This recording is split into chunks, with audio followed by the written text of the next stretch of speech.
Brother made my life hell. Later found out he got my wife pregnant and our son wasn't mine. Now he's crawling back after our parents disowned him and left me their $2 million inheritance. I, 37M, never thought I'd be writing this, but here I am. I am still processing everything that's happened, and I guess I'm looking for some outside perspective on how to move forward. Growing up, my older brother Jake, 40M, was always the golden child. He was charismatic, athletic, and seemed to excel at everything without even trying. I, on the other hand, was the quiet, bookish type who struggled with social anxiety. Our parents doted on Jake and often compared me unfavorably to him, which only fueled my insecurities. Jake took every opportunity to torment me throughout our childhood and teenage years. He'd steal my belongings, spread rumors about me at school, and even physically intimidate me when our parents weren't around. I tried to tell our parents, but they either didn't believe me or brushed it off as boys being boys. Jake was smart enough to maintain his perfect image around them, saving his cruelty for when we were alone. Despite all this, I managed to do well in school and eventually got a scholarship to a good college. I thought I'd finally escape Jake's shadow, but he followed me there a year later on a football scholarship. The torment continued, with Jake going out of his way to embarrass me in front of my new friends and potential romantic interests. After graduation, I moved across the country to start fresh. I got a decent job in IT, made some real friends for the first time, and even started dating. I met Sarah, 35F, at a local bookstore, and we hit it off immediately. She was kind, funny, and understood my passion for science fiction novels. We got married after 2 years of dating, and I felt like I had finally found happiness. Jake, meanwhile, had moved back to our hometown and taken over our dad's construction business. He was the talk of the town, the local football hero turned successful businessman. Our parents couldn't stop bragging about him, while my accomplishments were barely acknowledged. Sarah and I tried for a baby for a couple of years before we finally succeeded.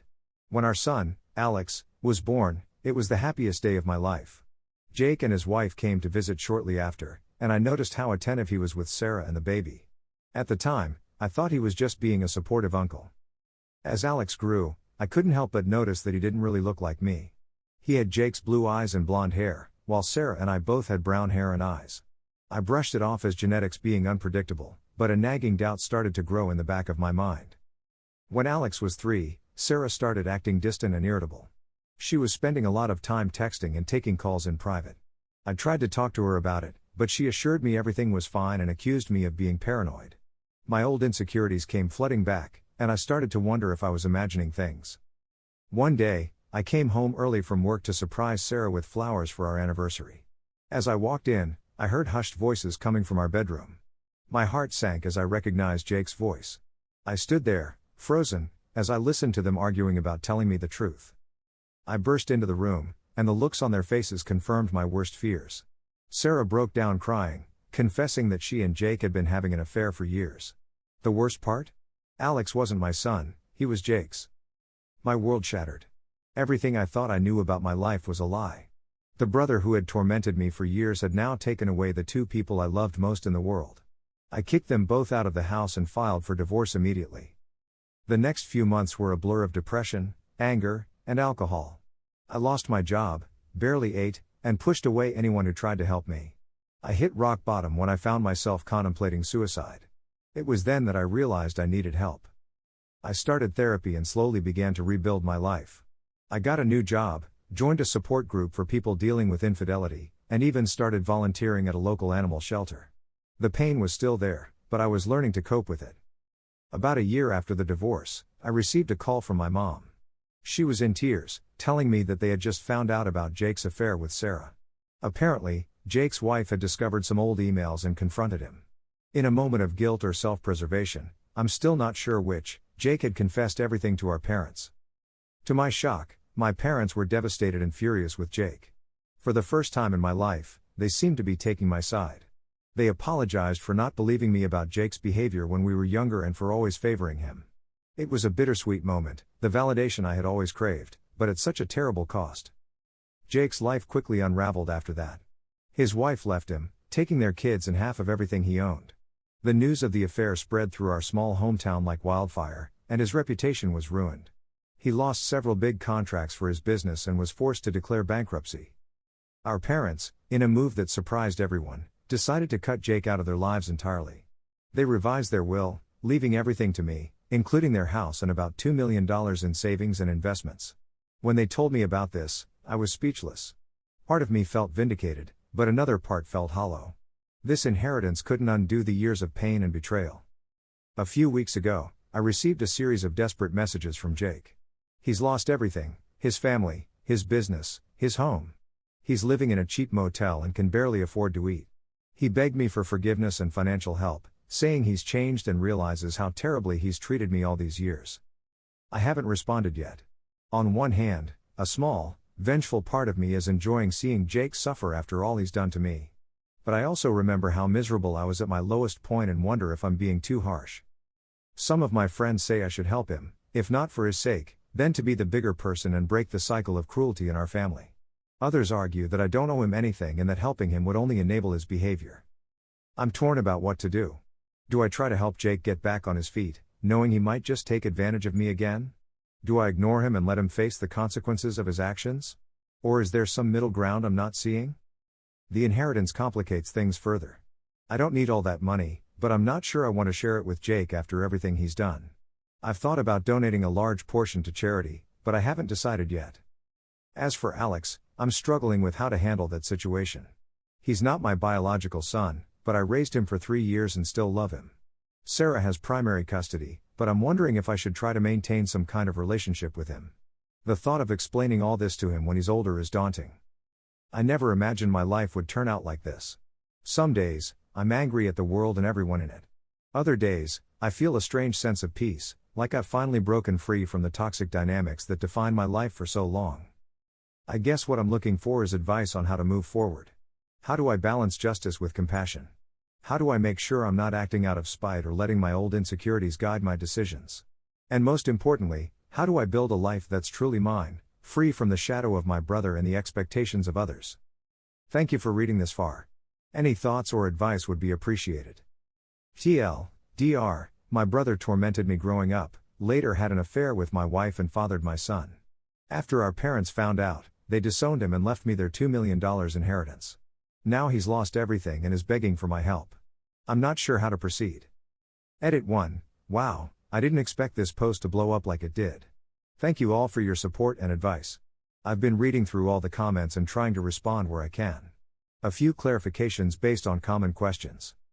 1. Yes, I've had a paternity test to confirm that Alex isn't biologically mine.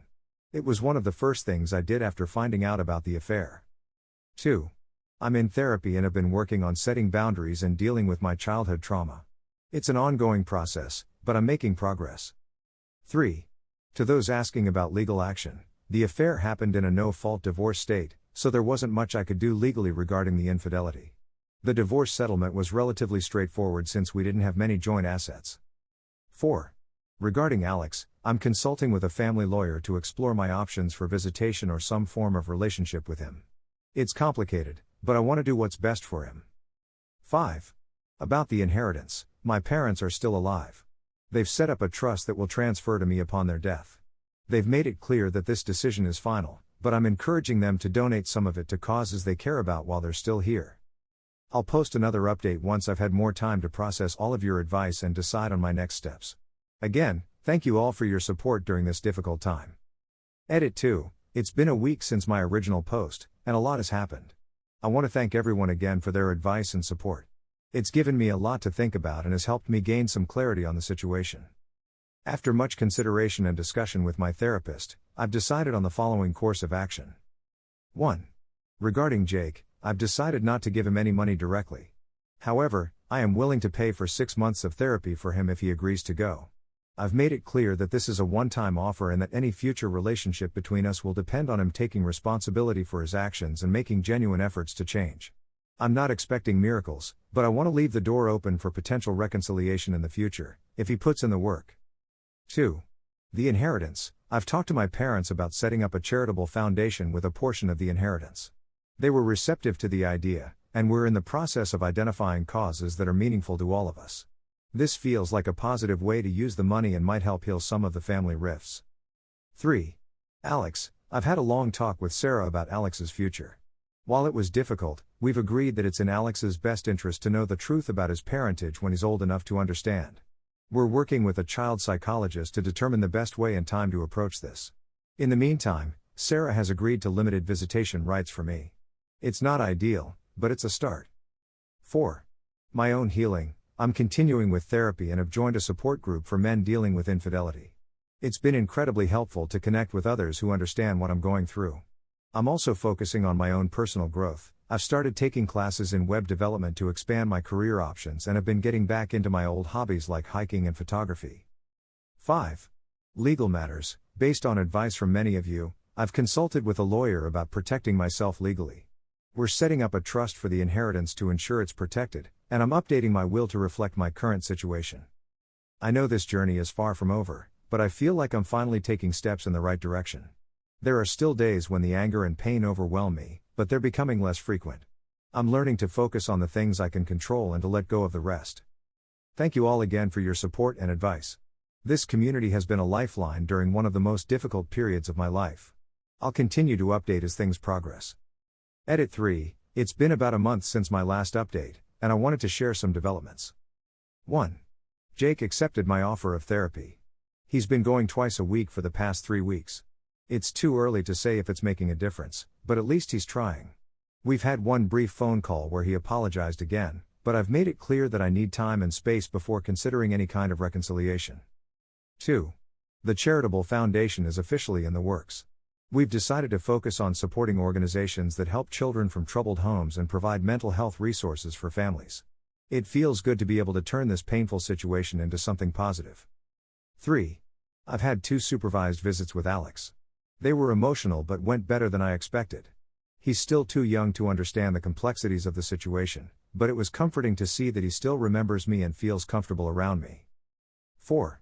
My web development classes are going well. I'm even starting to work on a few small freelance projects. It's been a great distraction and is giving me hope for a new career path. 5. I've started dating again, very casually. It's mostly just coffee meetups, but it feels good to be putting myself out there. I'm being upfront about my past and taking things very slowly. 6. My relationship with my parents is improving. We're talking more openly about the past and working through some of our issues. It's not perfect, but it's progress.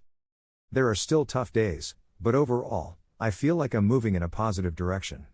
Thank you all for being part of this journey with me. Your support and advice have been invaluable. I'll continue to update if there are any significant changes. For now, I'm focusing on healing and building a new life for myself, one day at a time. Edit 4, Final Update. It's been a year since my original post, and so much has changed. I want to thank this community one last time for all the support and guidance you've given me throughout this journey. This will be my final update, as I feel it's time to close this chapter of my life and move forward. 1. Jake's progress. After 6 months of therapy, Jake asked to meet in person. It was a tense but productive conversation. He's made significant progress in understanding the impact of his actions and has been diagnosed with narcissistic personality disorder. He's committed to ongoing treatment. While we're not close, we've established a cautious, cordial relationship. He's found a job in a different field and is slowly rebuilding his life. I'm proud of the steps he's taken, but I'm also maintaining firm boundaries. 2. Relationship with Alex. Sarah and I have been working with a child psychologist to navigate our unique situation. Alex is now 5, and we've started having age-appropriate conversations about family structures. I'm officially his uncle now, with regular visitation rights. It's bittersweet, but seeing him grow and knowing I'm still a positive figure in his life brings me joy. We've agreed to be fully transparent about his parentage when he's older, with professional guidance. 3. The inheritance and charity. The charitable foundation is thriving. We've already helped fund mental health programs in several schools and supported families dealing with addiction and abuse. My parents are actively involved, and it's brought us closer together. We're planning a scholarship program for kids from troubled backgrounds. Seeing the positive impact has been incredibly healing for all of us. 4. Personal growth. I've completed my web development course and have transitioned to a new career as a full-stack developer. The change has been invigorating, and I'm excited about my professional future for the first time in years. I've also maintained my volunteering at the animal shelter, which continues to be a source of joy and purpose. 5. Love and relationships. I've been dating someone for about 6 months now. Lisa is kind, understanding, and patient. She knows my full story and has been incredibly supportive. We're taking things slow, but I'm cautiously optimistic about our future. I've learned a lot about trust, communication, and self-worth in the process. 6. Family dynamics. My relationship with my parents has improved dramatically. We've had many honest, sometimes painful conversations about our past. They've acknowledged their role in enabling Jake's behavior and have sincerely apologized. We're building a healthier relationship based on mutual respect and understanding. 7. Mental health. I'm still in therapy, but now it's more about personal growth than crisis management. I've developed better coping mechanisms, improved my self-esteem, and learned to set healthy boundaries. The anger and pain that once consumed me have largely subsided, replaced by a sense of peace and resilience. 8.